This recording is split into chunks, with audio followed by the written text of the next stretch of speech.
¿Esto qué significa? Esa herramienta que se está de aquí, veremos como yo pongo una dirección web de un servicio abierto, que esa información se solapará en mi mapa de Villarreal y podré ver esos datos de por ejemplo.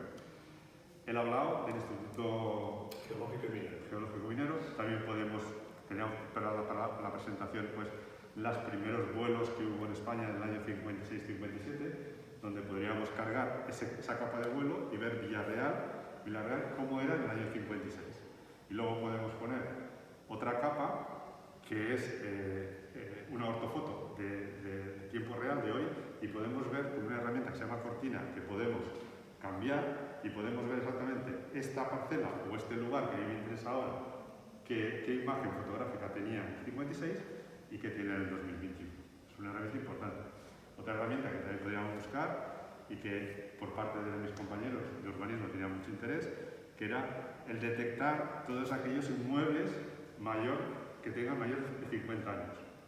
Esa capa también es pública, se puede cargar en un momento dado y simplemente con tener esa capa de los edificios o de los inmuebles de más de 50 años con la capa de catastro podemos sacar esa información. Podemos hacer un filtrado de ver todos los edificios en Villarreal que tienen más de 50 años y a su vez podemos hacer un filtro de que nos diga todas las referencias catastrales que tienen esos inmuebles. Por lo tanto, se puede hacer una campaña o un barrido de lo que se quiera de esos inmuebles de más de 50 años. A su vez, también podemos hacer pues, el plan de inundación del Patricova, podríamos ponerlo, una capa que es pública también, todo aquello que realmente son zonas sensibles de que se puedan inundar.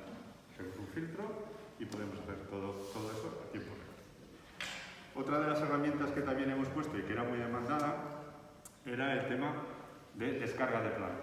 Hay una opción donde nosotros todo el plan de clasificación y calificación del suelo está como si fuera una rejilla donde el ciudadano o los técnicos pueden pinchar y pueden bajarse esos planos en PDF en tiempo real, o sea, que es lo que realmente esa clasificación y calificación del suelo es lo que hay ahora en el plan general y es la que vamos a mostrar.